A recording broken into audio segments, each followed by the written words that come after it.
জনপ্রিয় ধারাবাহিক শুভবিবাহ সিরিয়ালে আজকে আমরা দেখতে পাবো ফুদার রণংদেহী রূপ। এই রণংদেহী রূপকে আগে কোনোদিন দেখেনি সার্থক। সে চিন্তা করতে থাকে এত কনফিডেন্স কোথা থেকে পেলো এই মেয়ে। সে যে ফুদাকে চিনতো, সে ফুদার মধ্যে এত কনফিডেন্স ছিল না, মাথা নামিয়ে কথা বলতো, অত্যন্ত ভীতু ছিল। কিন্তু এই মেয়ে তো আলাদা, পুরো সম্পূর্ণ আলাদা। দেখা যাক এই মেয়ে কি করতে পারে তার জীবনে। তবে পার্থক্য এবার তাকে দেখিয়ে দেবে সে কত বড় ভুল করেছে পার্থক্যকে ঘাঁটিয়ে, আর তার বেঁচে থাকা দুর্বিষহ করে তুলেছে, তাকে জেলে পাঠিয়েছে পর্যন্ত। অন্যদিকে জেলে ফেজ বসু মল্লিকের সাথে দেখা করতে যায় ফিমন।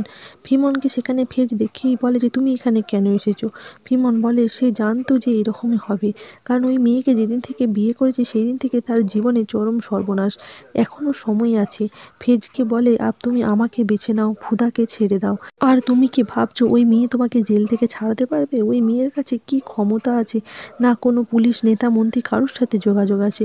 এইদিকে বসু মল্লিক বলে যে এইসব কোনো কিছুর দরকার নেই, ফুদার কাছে সত্যি আছে, সে শক্তি দিয়ে সত্যিটাকে খুঁজে বের করে আনবে, আর এইটাই যেটা উপযুক্ত এখন দরকার। আর এই সব কিছুতেই সুধার সাথে তার পার্থক্য, কারণ সুধা কোনো কিছুর বিনিময়ে তাকে ভালোবাসে না।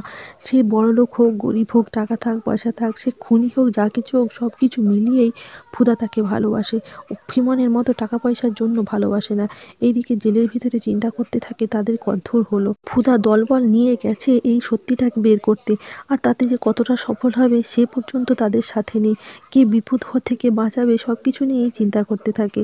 ঘরে ঠাম্মির অবস্থা খুবই খারাপ। ঠাম্মি গজাননের কাছে প্রার্থনা করতে থাকে তার নাতির জন্য।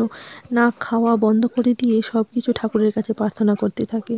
তার নাতিকে যেন সুস্থ অবস্থায় ঘরে ফিরিয়ে আনতে যায়। আর সে যে কি ভুল করেছে মেজো কাকাকে বিশ্বাস করে, সেইটাও সে একটু একটু বুঝতে পারে। উল্টো দিক থেকে দাদু আসে, এসে ফাননকে বোঝাতে থাকে যে তাহলে তুমিও দ্বন্দ্বতে পড়ো আর তুমিও ভুল করো। যে নাতি তোমাকে নয়নের মণি ছিল, সে তাকেই আজকে তুমি দুবার না ভেবে ত্যায্য নাতি করে দিলে।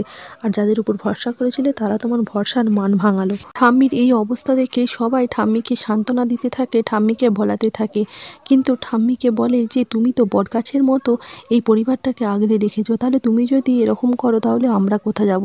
তারপরে অনেক কথা বোঝানোর পর ঠাম্মি সবারই দিকে মুখের দিকে তাকিয়ে নিজে একটু খাওয়া দাওয়া করে একটু স্ট্রং হওয়ার মতো প্রস্তুতি নেয়। কারণ সে যদি এরকম অবস্থা করে বাড়ির আর লোকেদের কে দেখবে। আর এই অবস্থায় তাকে এখন স্ট্রং থাকতে হবে। নাতি এবং নাত বৌমা এই সত্যির মুখোমুখি সব কিছু তাকে হতে হবে। এই বাড়ির আসল শক্তি হলো সে, তাকে দেখে সব মানুষ অনুপ্রেরণা পায়। সেই যদি এরকম ভেঙে পড়ে কি করে চলবে। সবার কথা শুনে ঠাম্মি একটু মনে মনে বল পায়। এইদিকে তার মেজো ছেলে সে টাকার জন্য সেই সেই ঝুনঝুনওয়ালার কাছে পৌঁছে যায় এবং টাকার জন্য দাঁড়িয়ে থাকে। তাকে বলে তার হাতে বেশি সময় নেই। পুলিশ জনতা যাদের সঙ্গে যেমনভাবে তাদের পিছনে লেগেছে, তাদের এই সময় দেখে ফেললে খুব বড় মুশকিল হয়ে যাবে। তাই সব কাজ তাড়াতাড়ি করতে হবে এবং এখান থেকে চলে যেতে হবে। সেই পুরনো গোডাউনের কাছে সেখানে যায়, যেখানে এই চুনচুনওয়ালা মালগুলো সরাচ্ছিল, অথচ পুরনো মাল সরিয়ে নতুন মাল সাপ্লাই করছিল। দূর থেকে এই সমস্ত কিছু লক্ষ্য রাখছিল ফুদার ননদ এবং তার বোন ফমুদ্দুর। তারা দুটি দলে ভাগ হয়ে যায়। ফুদা এবং তার ননদ দুজনে দূর থেকে লক্ষ্য রাখতে থাকে চুনচুনওয়ালা কার সাথে ডিল করবে এবং কখন বেরোবে। যদিও চুনচুনওয়ালাকে কেউ চেনে না, তাই ফুদা সেখান থেকে বেরিয়ে তাদের গুদামের ভেতরে যায় এবং সেখানে চুনচুনওয়ালাকে চেনার জন্য প্ল্যান করে। আর এইদিকে তার বোন আর ফমুদ্দুর দুজনে মিলে যায় গুন্ডারা যেখানে মাল সরাচ্ছিল সেইখানে, এবং সেখানে যেয়ে তাদেরকে বলে তারা লাভ ম্যারেজ করে বিয়ে করেছে, তো বাড়ি থেকে তাদেরকে তাড়িয়ে দিয়েছে, যদি একটা কাজ পায় তাহলে সুবিধা হয়। প্রথমে তারা কেউ কাজে রাখতে চায়নি, তারপরে এত সুন্দরী একটা মেয়ে দেখে কাজে রেখে দেয়। আর এইদিকে ফমুদ্দুরকে পাঠায় বাইরে গোডাউনে কাজ করতে।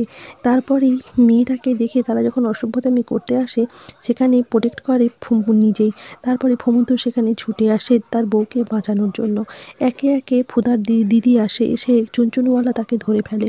ফুদা ওইদিকে বাইরে থেকে দেখতে পায় যে এই আর কেউ নয়, মেজো কাকা। মেজো কাকা ওই চুনচুনওয়ালার সাথে হাতে হাত মিলিয়ে এইসব কারবার করছে। এইদিকে ফুদা নিজের বাড়ির লোকের এরকম অবস্থা দেখে হতবাক হয়ে যায়। তারপরে সে গোডাউনের উদ্দেশ্যে যায় কাউকে কিছু না বলে, দিয়ে পিছন দিক থেকে চুনচুনওয়ালাকে মাথায় একটা ঘা মারে। সবাই মিলে মারপিট শুরু হয়ে যায় এবং ফুদারা যাও করে নিজেদেরকে সেখান থেকে বাঁচিয়ে নেয়।